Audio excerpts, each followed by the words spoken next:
আসসালামু আলাইকুম রহমতুল্লাহ। জীবনের আমল চ্যানেলে আপনাদের সবাইকে স্বাগত। আমরা প্রতিদিন যে জিনিসগুলো ব্যবহার করি তার মধ্যে এমন কিছু জিনিস আছে যার গুরুত্ব হয়তো আমরা সেভাবে উপলব্ধি করি না। আজ আমরা এমন একটি অতি সাধারণ উপাদান নিয়ে কথা বলবো, লবণ। লবণ শুধু আমাদের খাবারের স্বাদই বাড়ায় না, এর সাথে জড়িয়ে আছে আমাদের দৈনন্দিন জীবন, স্বাস্থ্য এবং আধ্যাত্মিকতার অনেক দিক। ইসলামে লবণের গুরুত্ব কতটা, কেন রাসূলুল্লাহ সাল্লাল্লাহু আলাইহি সাল্লাম লবণকে এত গুরুত্ব দিতেন, আসুন বিস্তারিত জেনে নেই। খাদ্যের স্বাদ ও উপকারিতা। লবণ এই শব্দটি শুনলেই প্রথমেই মনে আসে খাবারের কথা। যে কোনো খাবার লবণ ছাড়া অসম্পূর্ণ। সামান্য একটু লবণ পারে খাবারের স্বাদ সম্পূর্ণ বদলে দিতে। শুধু তাই নয়, আমাদের শরীরের জন্য এটি একটি অপরিহার্য খনিজ।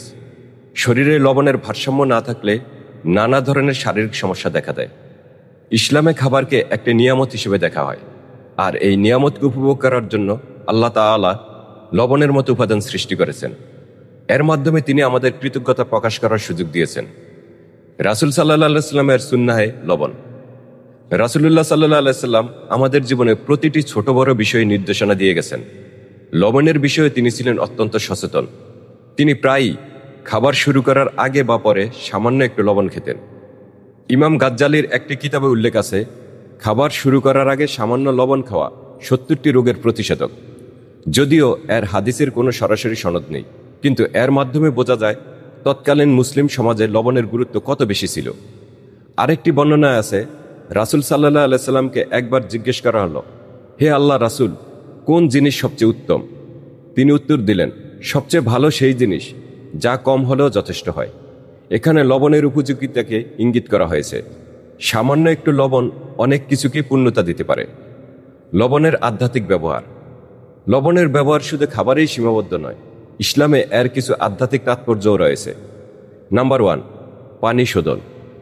অনেক ইসলামিক স্কলার বলেছেন, পানিকে জীবাণুমুক্ত করতে এবং এর বিশুদ্ধতা বজায় রাখতে লবণ ব্যবহার করা যেতে পারে।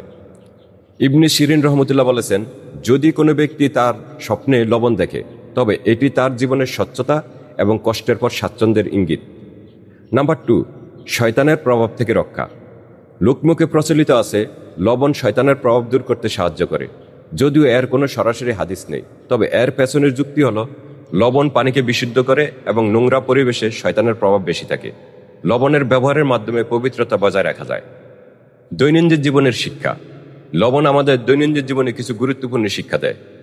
উপকারিতা। লবণ আমাদের শরীর ও মনকে সতেজ রাখতে সাহায্য করে। ঠিক তেমনি আমাদের জীবনে এমন কিছু মানুষ বা কাজ আছে যা আমাদের জীবনকে লবণাক্ত করে, অর্থাৎ তা জীবনের স্বাদকে ফিরিয়ে আনে। পরিমিতিবোধ।